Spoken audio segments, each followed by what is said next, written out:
सोमवार की व्रत कथा। एक समय की बात है, किसी नगर में एक साहूकार रहता था। उसके घर में धन की कोई कमी नहीं थी, लेकिन उसकी कोई संतान नहीं थी। इस कारण वह बहुत दुखी था। पुत्र प्राप्ति के लिए वह प्रत्येक सोमवार व्रत रखता था और उसकी पूरी श्रद्धा के साथ वह शिव मंदिर जाकर भगवान शिव और पार्वती जी की पूजा करता था।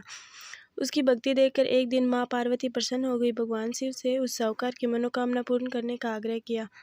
पार्वती जी की इच्छा सुनकर भगवान शिव ने कहा कि हे पार्वती, इस संसार में हर प्राणी को उसके कर्मों का फल मिलता है और जिसके भाग्य में जो होता है उसे भोगना ही पड़ता है। लेकिन पार्वती जी ने साहूकार की भक्ति का मान रखने के लिए उसकी मनोकामना पूर्ण करने की इच्छा जताई। माता पार्वती के आग्रह पर शिव जी ने साहूकार को पुत्र प्राप्ति का वरदान तो दिया, लेकिन यह भी कहा कि उसके बालक की आयु केवल 12 वर्ष होगी। माता पार्वती और भगवान शिव की बातचीत साहूकार सुन रहा था। न तो उसे खुशी थी और न ही दुख। वह पहले की भांति शिव जी की पूजा करता रहा। कुछ समय के बाद साहूकार के घर एक पुत्र का जन्म हुआ। जब वह बालक 11 वर्ष का हुआ तो उसे पढ़ने के लिए काशी भेज दिया।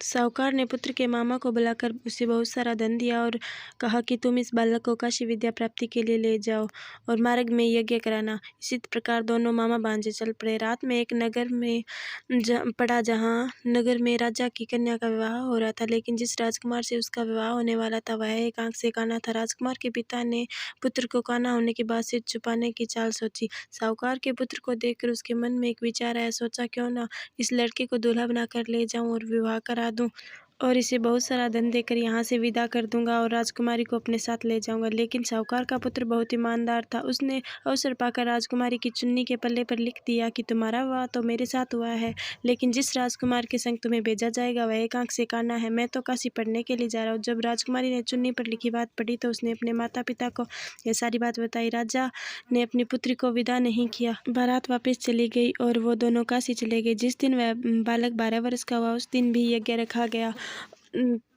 लड़के ने कहा, मेरी तबीयत कुछ ठीक नहीं लग रही है। मामा ने कहा, अंदर जाकर विश्राम कर लो। शिव जी के वरदान अनुसार लड़के के प्राण निकल गए और मामा विलाप करने लगा। संयोगवश उसी समय शिव जी और माता पार्वती उधर से जा रहे थे। पार्वती ने भगवान से कहा, स्वामी, मुझे इसके रोने के स्वर सहन नहीं हो रहे। आप इस व्यक्ति के कष्ट को अवश्य दूर करें। जब शिव जी ने मृत बालक के समीप गए तो वह बोले कि यह तो उसी साहूकार का पुत्र है जिसे मैंने 12 वर्ष की आयु का वरदान दिया था। अब उसकी आयु पूरी हो चुकी है, लेकिन मातृभाव से विभोर माता पार्वती ने कहा कि हे महादेव, आप इस बालक को आयु देने की कृपा करें, अन्यथा इसके वियोग में इसके माता पिता तड़प तड़प कर मर जाएंगे। माता पार्वती के आग्रह पर भगवान शिव ने लड़के को जीवित होने का वरदान दिया। शिव जी की कृपा से वह लड़का जीवित हो गया। शिक्षा समाप्त करके लड़का और मामा दोनों नगर की ओर चल दिए।